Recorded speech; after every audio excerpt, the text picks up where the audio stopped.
Alright,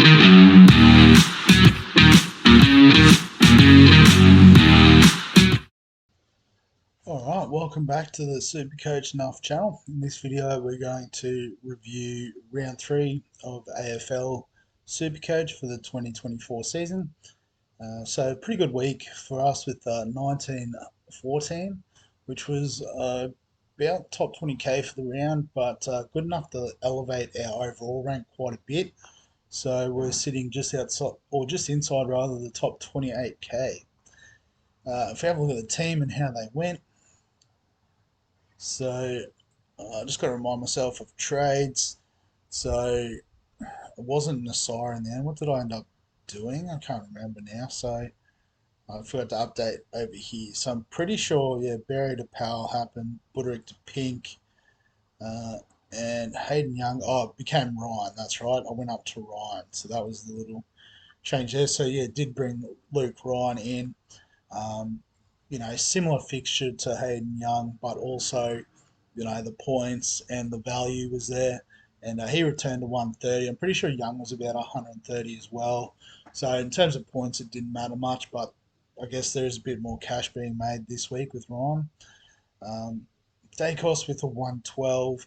So, he's leaking a bit of cash, but, averaging 108, I think he's still a defensive keeper. Um, Harry Sheasel with the 128, he's been awesome. So, these three pretty happy with. Also, reasonably happy with Massimo, 68 this week in what was apparently a bludger of a game in terms of conditions there in Melbourne on Monday. Um, I mean, I thought we had a bad over at North Stradbroke Island for the weekend with all the rain over there, but yeah, it looked pretty hectic from what I saw. Zach Williams with a 70, he's just ticking along doing his thing. Howes was a bit disappointing with the 26, and it's probably reset his break even. I mean, 30 is not great, but it's not the worst. So I don't think we need to panic on Howes. He's made us a fair bit of cash and probably has a bit more in him. Pink with a 19 obviously was our sort of option to cover our defense, even though it was the best 18 round. But we wanted to get out of Buderick and we wanted to get out of Young. So, it had to be a defensive player we picked, and we went Pink. Caulfield is out for a long term, but I think we've got other stuff we need to address before we sort of sideways him to another cheap defender option. In the midfield, so Bont with a 110, I guess, we were hoping he'd go off against, I think it was West Coast, wasn't it? I can't even remember now. Round 3, go back. Yeah, it was a West Coast matchup. We thought, he was going to fill up here, but 110's not the worst. We'll take that.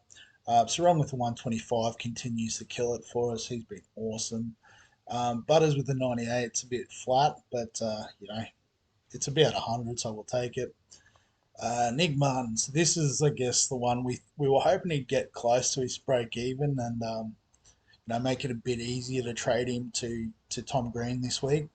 But he's cracked the 136, and now we've got to seriously consider whether we keep the pick. He's actually made a bit of money. His break even is 56, which is nice. So yeah, decision to be made there around that. Roberts with a 98, great pickup from the start of the season. What's he still probably got negative break even too. It's made 130k. That's been fantastic. McCurch with the 74, that's solid. We'll take that. Harley Reid with the 54. Obviously playing for the West Coast isn't ideal. Position to make a lot of points in, but he's doing okay. Sanders with a 77, so he's been super consistent after the first round. And Jai Clark was our only bench player that played this week, and he got a 68. So he should have a good break even now, negative 39. That 13 will be out of his rolling average, so he'll make some money. And if you held, you're cheering. Brody Grundy with a 114, so he's lost a little bit of cash, which isn't great. And break even to 72, so I think his dud game, yeah, that 71 is out of his average now. So against West Coast this week is a nice matchup, and then we make a decision next week what we do with Grundy. Tristan Cherry with the 90. He's just doing what we expected him to. Averaging just under 100, I would have expected. So he's still over, which is nice, but making some money for us. Isaac Heaney with a 148. He's killing it. And they've got the West Coast matchup this week, as we said. So, it could be big things from him this week. Powell with a 92. It's not what he has been scoring, but at his price, that's still really good. Jordan with the 65, so he's making some cash. Again, he's another one, probably one more week, and then we'll reassess. Fife with a 69, so averaging 80, which is okay, I guess, for a F4 at this stage of the season. Billings 42, so prime sort of trade out target this week. Wilson with a 25, so a bit flat from him. Didn't see much from the Saints game, so I don't know what the excuse was there. But we only had 6 on field anyway, so he was never going to miss out on a spot. But best 18 meant we lost Wilson's score, Billings' score, Howes, and Harley Reid, I'm pretty sure, dropped off too. So our worst scorer as such this week was probably Jordan with the 65. So we'll take that. So in terms of trades this week, um, yeah, so I guess early doors, people getting out of coffee, it makes sense. A couple of cheap options on the bubble with Draper and Brown. I think Billings is the big out, and the obvious trading candidate is Sam Darcy. So if we do that, Billings out. So wasting 2 picks early on Billings is a bit unfortunate, but I guess with the way that the extra trades and stuff does create a little bit more opportunity for aggressive trades. Um, so this gives us 191k. So let's lock that in. Um, And so then the question is, how do we get Tom Green in? So, the obvious move would be to take out Martin straight in, but Martin looks like he's going to make some money. And also, I guess the other thing we want to consider is in round 6, I think, or round 6, round 7, the first sort of dual position options or changes will be made. And so you'd imagine the likes of Martin and McKerchick could get defensive status, Roberts as well. So, sort of these defensive guys that we're a bit, grossed out by, they can easily be swapped out for these guys. And, if we get some sort of money makers in the midfield, um, that'll sort of free up, these guys that are sort of stinking up our bench at the moment, I suppose. Um, But I guess the other thing is potentially we hold Martin. Oops. But the issue with that, I suppose, if we plug Rao back in, is we're going to get stuck with one of these guys on our bench. So, if we sort of were to trade, Jordan and Fife, so these sort of middling price guys, one up, one down sort of deal. We're still gonna end up with a situation where you know we're playing, some players we don't necessarily want to in our forwards, but also we're going to get stuck with these guys in our midfield. So, I mean, we could still do it. Like, if we look, so what was Martin's break even was 56. And if we have a look at Tom Green, break even of 85. So, they could probably go up in price by the same amount. So it would still make sense to swap the same amount of value, but obviously the points. But probably need to do a little bit more investigation as to whether Martin um, has DPP. And I guess as well, if we did like a Jordan and Fife sort of situation, we'd have 3 boosts gone in 3 rounds, which isn't ideal. Um, but I guess the argument is the boosts are supposed to be used to get those guns in a bit quicker. So um, again, it's probably what are our options in the forwards or the midfield as a trade out. So let's just do it for the exercise. So if we'll bring Flanders and Reed down. Oh, actually, don't need to bring Reed down, but um, I'll put Wilson up there. So if we have a look at the forward options in terms of our break evens, you got Darcy, um, who scored okay. You've got like Karmas went well, but again that was against West Coast. He's not going to score, you know, as well against other teams being a forward. Well, I think he's playing off half back, isn't he? So could be. Harvey Thomas is another one, but he's coming off again a West Coast game. That's where his sort of big score came from. Um, Same sort of thing with the Harvey Gallagher. I don't even really know what position he plays, but scoring 89 against the West Coast is not typical of what he'll score. Um, Obviously, he can't afford like a Max King or anything like that. But I guess if we go into the midfield, the option that I do like, obviously you've got Jack Carroll, who's ticking along well, but Jeremy Sharp. So I guess he's scoring similar to Fife. Part of the reason why we liked Fife and the Fremantle guys in general is because they have that really nice buy, where other teams are it's only them and Port, and everyone else is playing around. So loading up on those guys is a little bit more comfortable. Um, and yeah, so I think we could do something like this, but the issue would be burning that third um, third boost.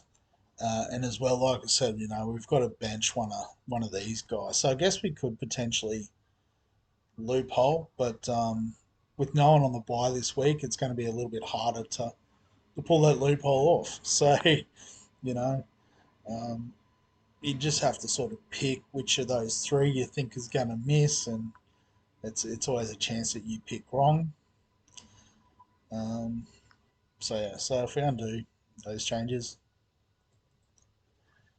so I think for that reason we might have to let Green go for at least another week. Um, Go back to Darcy, get him in. Um, and I guess if we just do the trades to see the rest of the team, how it sits, so Flanders can probably swap with Wilson. Um, yeah, so the rest of the team's probably as is. So, that midfield is still pretty decent. The forward line, we're okay with these guys at F4, F5. Um, Jordan, we will give one more week and then, probably trade him out at his buy. So it does perhaps give us the opportunity to fix up our Nick Caulfield pick and start generating some more money. So if you have a look. So yeah, so it looks like the two options are Draper and Brown. So if we have a look at Draper, um, not sure why he missed the first game, so we might have to have a look at that. But being at Optus, I think might have helped with that home game. So he does have a couple of those coming up. Whereas Tom Brown, you know, again, sort of more consistent scoring. Again, not sure why he missed out on round one, but they do have the bye coming up as well. So it's probably going to come down to team list, but I guess being a bit cheaper, and also as we talked about, the fixture is really nice for Freo. So if we could do a move like that, I think it wouldn't be the worst for this week. And yeah, like I said, we just want these guys making money for a few more weeks anyway. And then hopefully we can start to shift some of these midfield options up and, cycle through maybe more the midfield and forward rookies. So I might just do that so we can wrap the video up. Don't need to go on forever about all the options. Um, so yeah, set the midfield the way we want. Forward line, I mean, it's just probably F6. If you go by matchups, So it probably comes down to Cadman or Sexton. Leaning towards Sexton just because he probably plays that more defensive type role. Um, and we might even just, emergency him. There's no real loophole opportunities other than the captaincy because we've got Livingston here. Um, so if we have a look who's playing early, Adelaide, Melbourne, we don't really have anyone. Brisbane North. So do we VC at Sheasel? Well, I guess Friday night, Port Adelaide, so we could go Butters as the VC because West Coast plays Saturday morning, so that would be easy enough to swap Grundy and Livingston around. So then our captain, so you've got Bont against Geelong, Dacos against Hawthorn, Ryan against Carlton perhaps, or Sarong against Carlton, Matty Rowell against GWS, or do we go the pod option of Heaney against the West Coast? Ooh, you know what? Might be one of those ones to risk it for the biscuit. Like he's averaging 139, so I don't think he can go too bad. I don't know if it'll blow up as much as we hope, but um, yeah, let's go a little bit exotic for gather round, and hopefully it'll work out. But yeah, I think that covers it. Yeah, I don't think we need to panic on Howes. We'll play him. I guess we could do a loop if we were to bring Caulfield back in. Mm, nah, don't worry about it. Well, I mean, realistically, do we save a trade if we're not overly wrapped on Draper?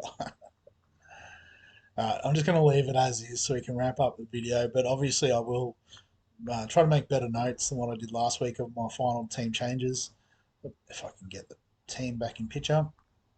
And yeah, we'll break it all down next week anyway. So I just realised I didn't even touch the league this week, so apologies.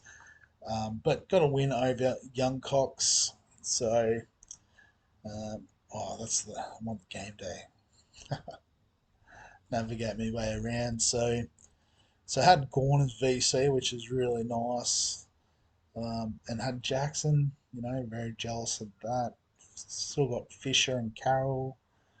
So I had the Bonds. So I'm not really sure how I won this so comfortably, if I'm being honest. But I guess, yeah, Heaney and Grundy went okay. Strong and Ryan. So I did have a few more hundreds in the list, which I didn't realise until just now.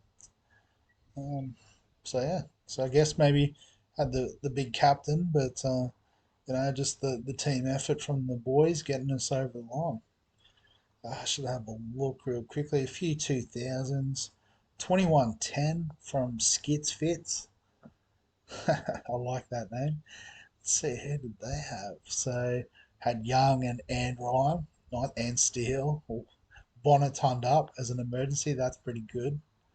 Houston with 100. So like their lowest scorer must have been 74, 77, 86 for Dempsey. Like, yeah, fantastic.